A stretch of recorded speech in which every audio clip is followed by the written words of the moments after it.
love story feels so universal, even though they're both in such specific places in their life. And you bring some very human thing to it. I want to know, what was the rehearsal process like? How much did you know beforehand, etc.? What was that like for you? We didn't really know each other before we made the film. I don't think we'd even ever met. I knew his work. But I think for me that Jamie and who he is as a person and as a professional made it all kind of click for me, because the way he supported me, I supported him. We had a mutual respect, and because the focus was on the love story for everyone, including the director, Paul McGuigan, and the writer, Matt Greenhalgh, they all loved this woman, this Gloria, as Peter Turner did. So I think that all really kept the focus really on the central story of this connection between these two people. Unusual people to have a connection, and all the circumstances around it are, to most of us, unusual. But in fact, the core, the kernel of it, is something that probably most of us have experienced, which is just finding that surprising connection with another person and falling in love. So there's that, but also Peter, just Jamie as a professional, I have great fondness. We've become friends. He's just a wonderful guy, and he has a lot of internal gravitas as a person, so I think I'm very grateful for that. Did you do a lot of research on her? Did you approach it kind of script-wise?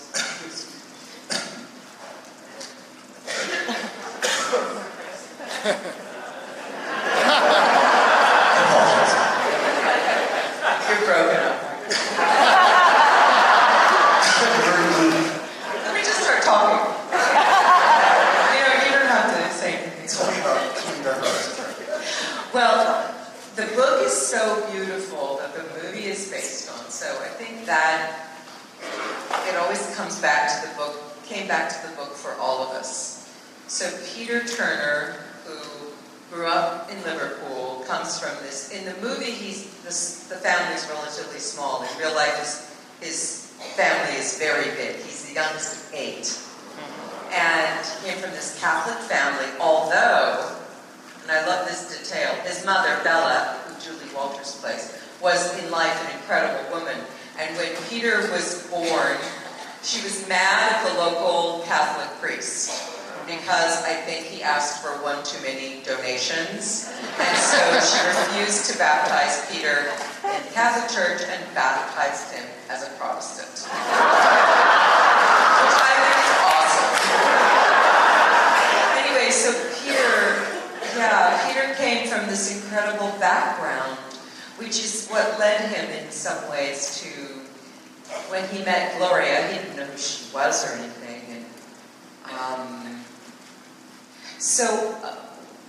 When I went to work on this, I had seen Gloria's movies, and of course I began to study her even more. But it's really Gloria, the Gloria that we see is the Gloria that Peter felt in many ways, I think, because the story is really from his point of view, which I found to be very important as we were trying to tell the story, that Gloria was always somebody that the movie isn't really from her point of view, it's Peter seeing her. And she had this very complicated life. She'd been married 4 times, she had 4 children, and she hadn't really been doing very well professionally.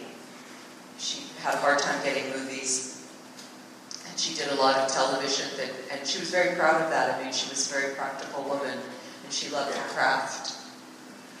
But I think meeting Peter and then ending up with Peter in Liverpool was a total shock to all of them. They had gone up to Liverpool when they first started going out. They met his family. Everyone was very accepting of Gloria. But I don't think they ever anticipated, of course they didn't ever anticipate what happened, that she got so ill and ended up in their house. This was a book that came out, and pretty much right away people began to say, oh, this is an interesting book and it could be a movie. So that was in the 80s. And then Barbara and I met when we were having children at the same time in the 90s. And we became friends. She's just an incredibly interesting, vital woman. And we started talking, and she and Peter, Barbara Broccoli and Peter Turner, were friends from when they were young. So Barbara knew Peter, and one day Peter invited her to come out to Malibu. And she went to this trailer park. She said, this is unusual. Why is Peter here? And she knocked on the door, and Gloria opened the door, and Barbara's a pretty good storyteller, but she said that she had this big mop of hair, and she sort of went, hello, and that was Gloria. She's like, oh my God, that's Gloria Graham. What's Peter doing with Gloria? But they ended up, Barbara knew them together. They went to Magic Mountain. I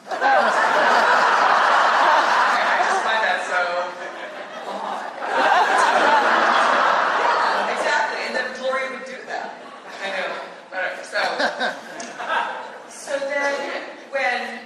then later, when the book, Barbara and I got to know each other, and she said, I have this. She had the rights at that point, and said, let's do this. There was a script. We talked about it, but it was too soon. I couldn't do it then. So I guess what I sort of always hoped that I could do it, but I didn't know she would go off and make it with someone else or whatever.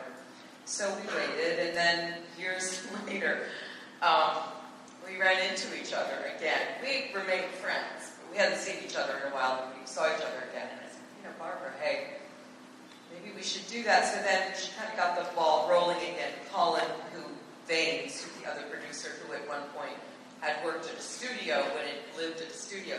Movies sometimes take a long time. And it's actually a very important thing to remember, because sometimes when we're trying to get things moving, it does feel like it takes forever. But anyway, they ended up getting together to produce. They hired Matt Greenhalgh, who is a screenwriter from Manchester. Very important part of that puzzle. He adapted the book.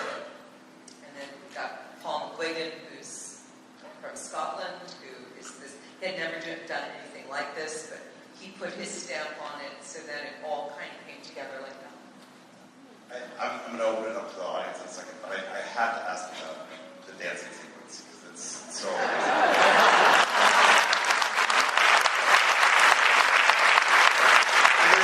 There's something really interesting to me about that being in this movie, because it's a moment where she kind of gets to be a Doug Patel and him there in the doorway, and then you go to the apartment and Jamie gets to be Billy Elliot. Yes, we had a good time. Jamie is a dancer, and he said that, of course, disco dancing for him was like he wasn't around then. So, unlike some of us, so he went on YouTube and watched Saturday Night Fever. So you can see that thing that he does.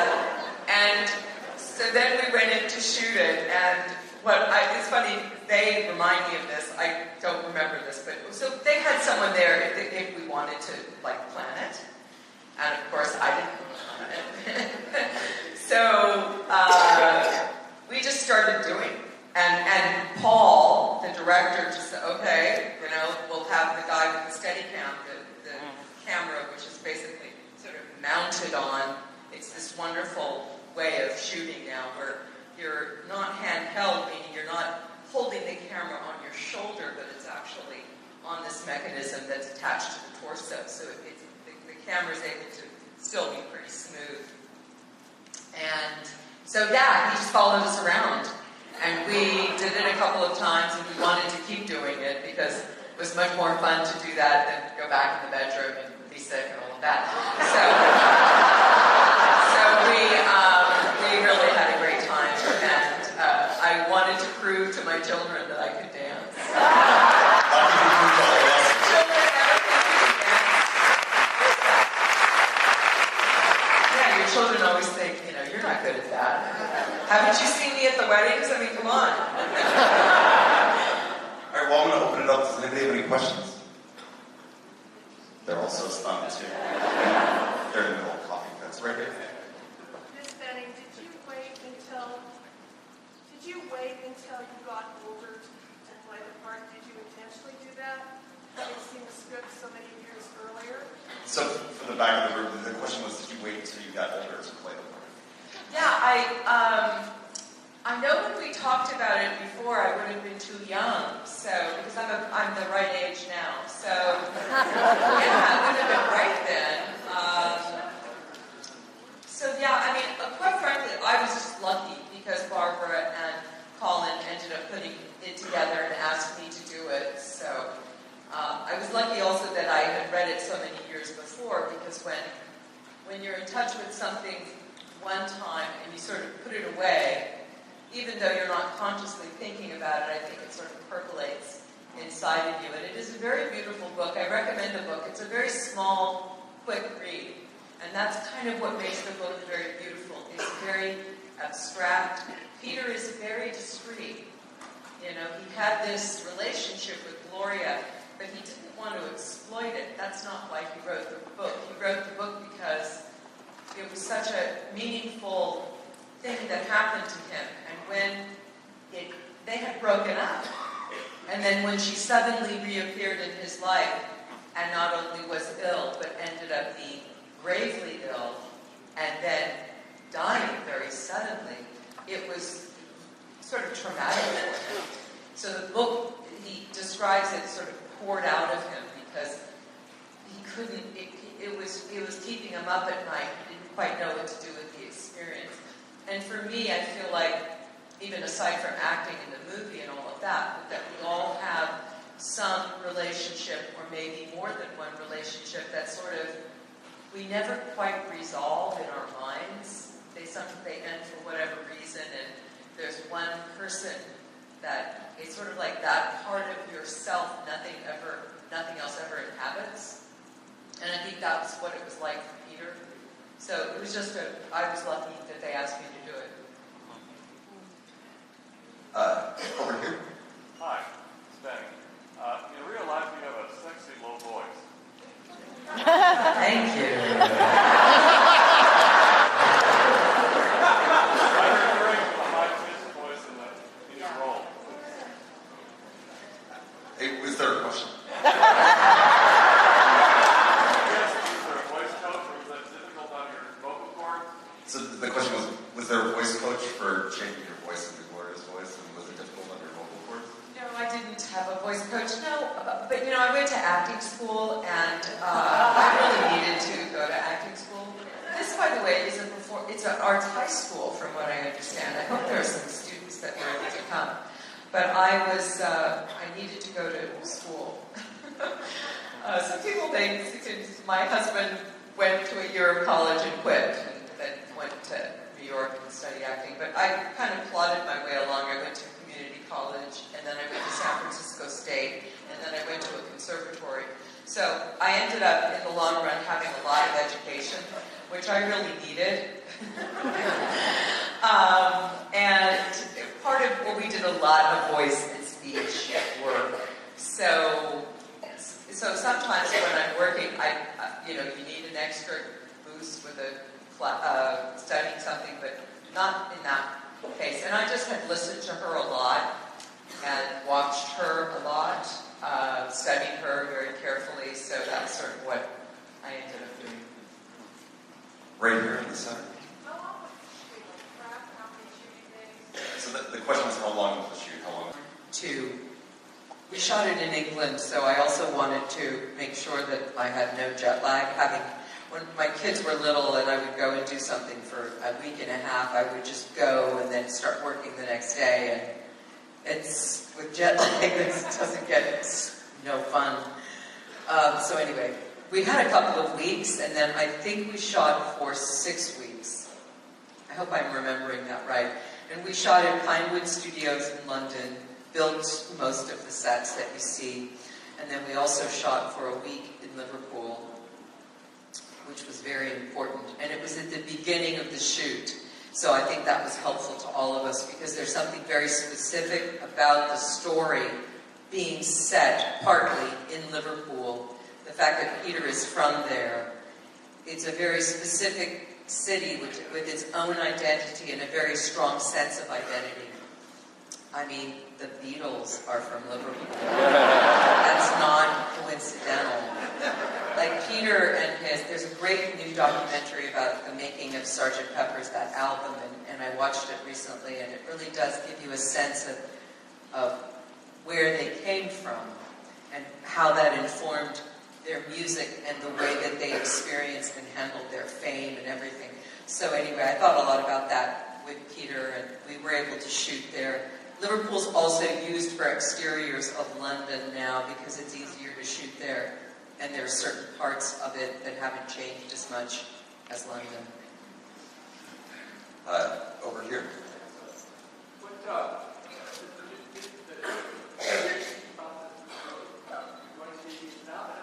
So the question was, what is the distribution plan for the movie? The movie is coming out, it came out in LA and New York the end of December, just recently, and then it'll be released around the country beginning mid-January.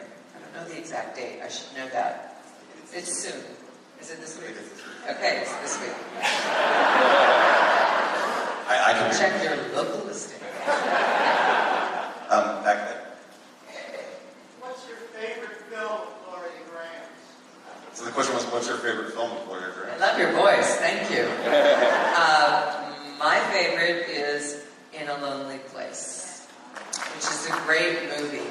Oh my God, it's such a good movie. She made it with Nicholas Ray, the director who she was married to at the time, although I think they were getting a divorce at the time. It's a movie with Humphrey Bogart. It takes place in Hollywood, and it's a movie about people who make movies.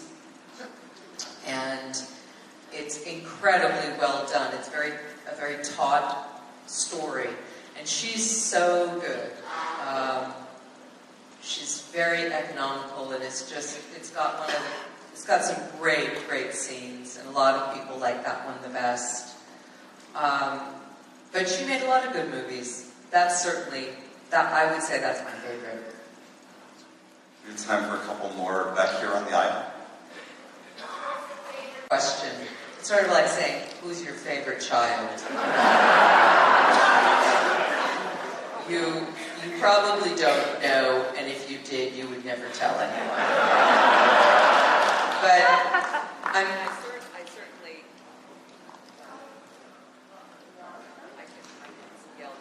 hello? Oh, there I am. When I met my husband, we were doing Bugsy, so that has a certain... But then, thank you. Anyway, each movie I sort of remember where I was in my life, and that has nothing to do with anybody else's experience of watching the films, but for me, it's like, I remember, oh yeah, that was when this happened.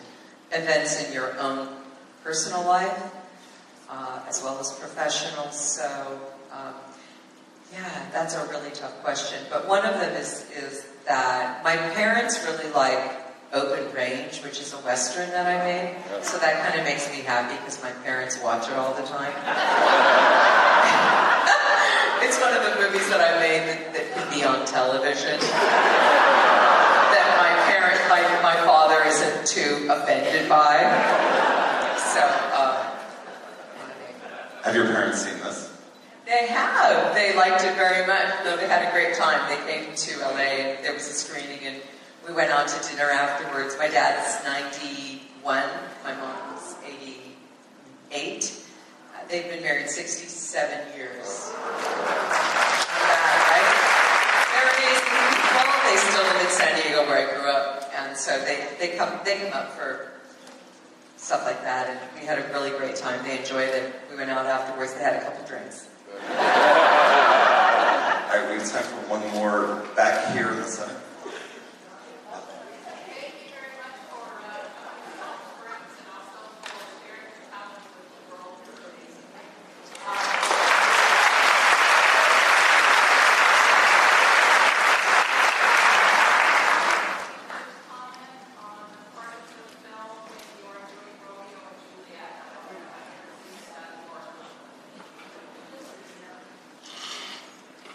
was a comment about the part of the film where you're doing Romeo and Juliet and saying that she's never seen it done more beautifully. Oh, thank you.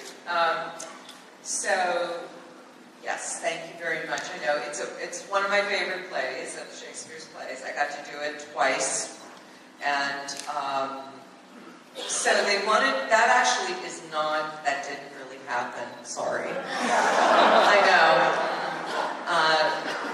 So they wanted to put that in the movie, and I was nervous about it. I thought, I was just concerned also, as Jamie reminded me recently, we had to shoot it, I think, on day 3 or 4 of the shoot. So I just, from a very practical standpoint, I was concerned about it, because I knew where the movie had to go, and I knew where I had to go in terms of Gloria being ill, but I hadn't done almost anything that led up to that. So I needed to figure out how to get that right, and I knew that in fact it hadn't happened. So I had to somehow make it believable that she could go and do this and yet be as ill as she was. So I was just more concerned about that. I also didn't want it to be sentimental, and I didn't want the movie to be sentimental. So those were my personal concerns. And Peter Turner, he's in that scene. The real Peter Turner is the guy that brings the chair out to sit on the chair.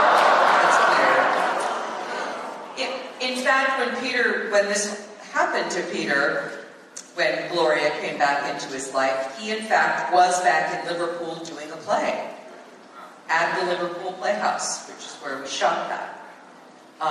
And he was doing an Alan Bleasdale play, a very silly play, and so we shot more of that than we had ended up using in the movie, with Peter coming in to do the show. You do see it, but only kind of briefly. So in that sequence, Peter played more role. There were more scenes with that character, but that part of the movie ended up falling away. So you ended up only seeing that. But having Peter there that day was amazing. And I loved doing it. And I also threw in another line at the end that Jamie didn't know I was going to throw in, which actually comes from the balcony scene, not from that scene. The scene in the movie is the scene when they first meet at the dance. And so at the end of the scene, I threw in another line just to sort of surprise Jamie, which I'd forgotten that I did, and then he reminded me of that. He was like, "Annette, what are you doing?" But I couldn't resist.